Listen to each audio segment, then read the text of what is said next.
अस्सलाम वालेकुम नाज़रीन, मैं हूं आपका होस्ट सैयद मुसअब गज़नवी और आप देख रहे हैं नाफे अपडेट्स। नाज़रीन, क्या आप लोग ये सोच सकते हैं कि हमारे ही मुल्क के अंदर इस वक्त कई कानूनी कातिल मौजूद हैं जिन्हें कानूनी तौर पर कत्ल करने का एक मुकम्मल इख्तियार हासिल है, लेकिन आप लोगों की सोच यहाँ पे आके शायद थम जाए, शायद आप लोगों की सोच रुक जाए। लेकिन इस दुनिया में कई ऐसे ममालिक हैं जहाँ पर कानूनी कातिल मौजूद हैं। कई क्या बल्कि इस दुनिया के अंदर तकरीबन तमाम ममालिक के अंदर कानूनी कातिल मौजूद हैं जिन्हें कानूनी तौर पर कत्ल करने का इख्तियार हासिल है। और फिर ऐसे लोगों की ज़िंदगी किस कदर मुश्किल होती है, आसान होती है, मज़ेदार होती है, कैसी ज़िंदगी होती है, कैसी मुतालिक आज आपके साथ एक ऐसी अहम स्टोरी शेयर करने जा रहा हूं मैं जो शायद आपको चौंका के रख दे। एक ऐसे शख्स की ज़िंदगी की कहानी है जो कानूनी कातिल का दर्जा रखता है। जी हाँ नाज़रीन, ये कहानी है बरतानिया के एल्बर्ट की, जो कि कानूनी कातिल है।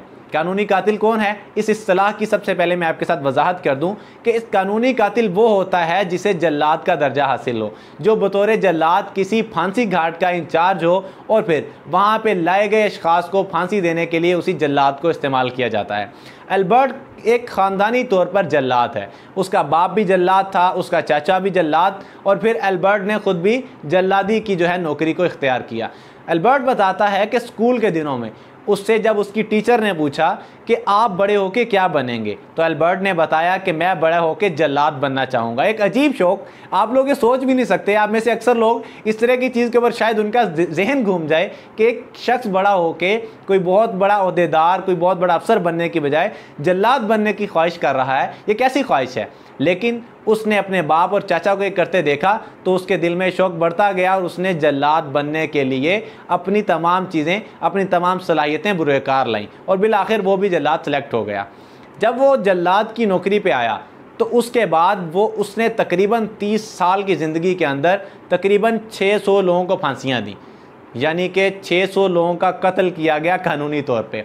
ये बात आपके लिए एक हैरानकुन है कि 600 लोग कानूनी तौर पर एक शख्स ने कत्ल किए। हालांकि अगर कोई एक कत्ल कर दे तो अदालत उसको फांसी की सज़ा सुना देती है, लेकिन यहाँ सीन उल्टा है। यहाँ पे अदालत जिसको फांसी की सज़ा सुना रही है उसको कत्ल करने के लिए इस जल्लाद का इस्तेमाल किया जा रहा है, और ये जल्लाद भी बरतानिया का है। ये शख्स अपनी ज़िंदगी के बारे में बताता है कि इसने अपनी ज़िंदगी के अंदर कई मुश्किलात देखी, लेकिन कहीं भी ऐसा नहीं हुआ कि उसने जीने का अपनी सोच ही बदल दी हो, उसको जीने का तरीका या ढंग बदल गया हो।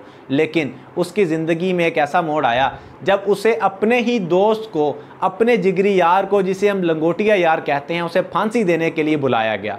ये क्या कहानी है? ये कहानी कुछ यूँ है कि वो बताता है कि एक रात हम दोनों दोस्त इकट्ठे एक जगह पे बैठे हुए थे। हमने इकट्ठे उस दिन बैठ के खाना खाया, खाने के बाद हमने शराब पी और शराब पीने के बाद घर चले गए। जब वो घर गया, उसने घर जाने के बाद अपनी गर्लफ्रेंड को कत्ल कर दिया। और फिर उसने वो कत्ल क्यों किया, उसके पीछे एक बहुत बड़ी वजह है। वो वजह ये है कि उसकी जो गर्लफ्रेंड थी उसके कुछ नाजायज़ ताल्लुकात भी थे। हालांकि ख़ुद उसका एक नाजायज़ ताल्लुक था, लेकिन उसके बावजूद उसके ज़हन पे एक फतूर सवार था कि मेरी गर्लफ्रेंड ने किसी और के साथ ताल्लुक़ क्यों बनाया। ये मगरब के अंदर एक अजीब सी इस्तिलाह है, यानी कि वहाँ पर शादी के बगैर लोग भी रहते हैं। और आपने गुज़िश्ता दिनों में मलाला का भी इस हवाले से बयान सुना है। लेकिन उसके ज़हन पर एक भूत सवार हुआ और उसने उसे फांसी दे के कत्ल कर दिया। जब ये मुकदमा अदालत में लाया गया तो अदालत ने उसे फांसी की सज़ा सुना दी।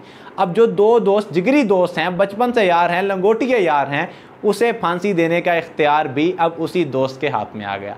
अब ये दोस्त उस वक़्त क्या करता? एक तरफ उसे उसका फ़र्ज़ बुला रहा था, जबकि दूसरी तरफ उसकी दोस्ती थी। उसने बिलाखिर अपने फ़र्ज़ को तरजीह दी और अपने दोस्त को फांसी घाट से फांसी दे दी। ये वो वक्त था जब एल्बर्ट कहता है कि मुझे ऐसा महसूस हुआ कि मेरी ज़िंदगी अब बेमानी है, मैंने अपने ही दोस्त को अपने हाथों से फांसी दे दी।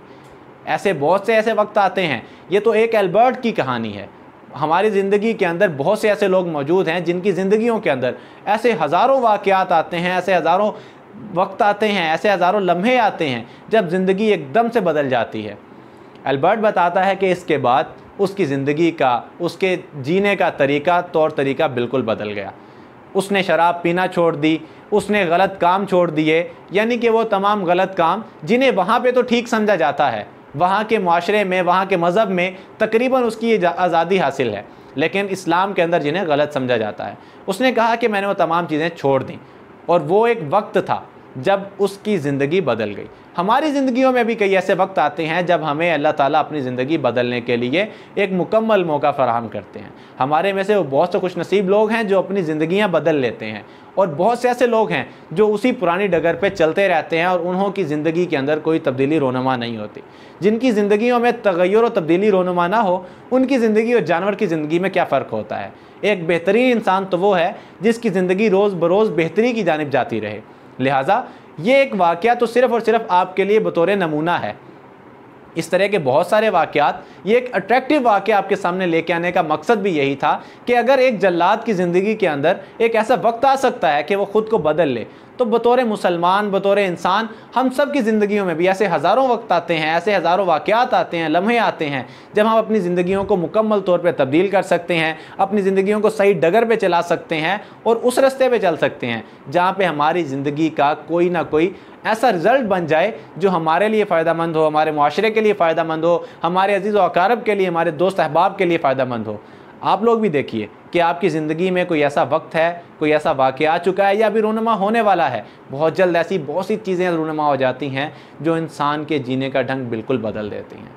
ये कोई बहुत बड़ा वाक़या ना भी हो, अगर आपके सामने अगर आप देखें कि एक ऐसा शख्स है जो कि गुर्बत की ज़िंदगी गुजार रहा है और उसके पास कसम पुरसी की ये हालत है कि 2 वक्त का खाना नहीं है, आपकी ज़िंदगी बदल देने के लिए ये वाक़या भी काफ़ी है।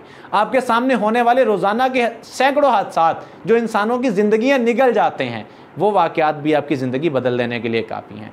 आपके सामने होने वाले ऐसे कई हादसात जो इंसानी ज़िंदगी को ख़त्म कर देते हैं, जो इंसान के ऊपर एक बहुत बड़ा धब्बा लगा जाते हैं, ये तमाम वाक़यात, ये तमाम हादसात वो हैं जो इंसान की इज़्ज़त के साथ भी रोनुमा हो सकते हैं, जो इंसान के जिस्म के साथ भी रोनुमा हो सकते हैं, जो इंसान के अक्ल व शऊर के साथ भी रोनुमा हो सकते हैं। ये हादसा किसी भी किस्म का हो सकता है।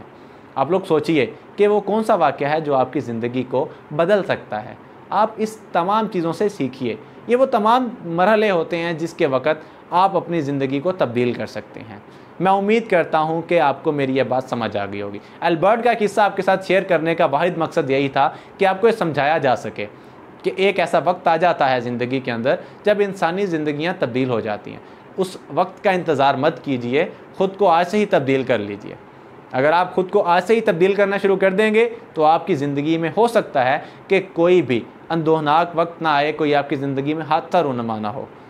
अल्लाह ताला आप लोगों की हिफाजत फरमाए। आप लोग इस बात को समझिए, इस बात पर अमल करने की कोशिश कीजिए। अगर आपके पास कोई इसी तरह का मज़ीद कोई वाक़या है तो वो भी शेयर कीजिए हमारे साथ कमेंट सेक्शन के अंदर। आपका कोई सवाल है तो भी कमेंट सेक्शन के अंदर पूछ लीजिए। और सबसे बढ़ के ये बात कि आप लोग अपनी ज़िंदगी को फ़ौरन से तब्दील कर लीजिए। मुझे इजाज़त दीजिए, हमारे चैनल को सब्सक्राइब लाजमी कीजिए। अल्लाह हाफ़िज़।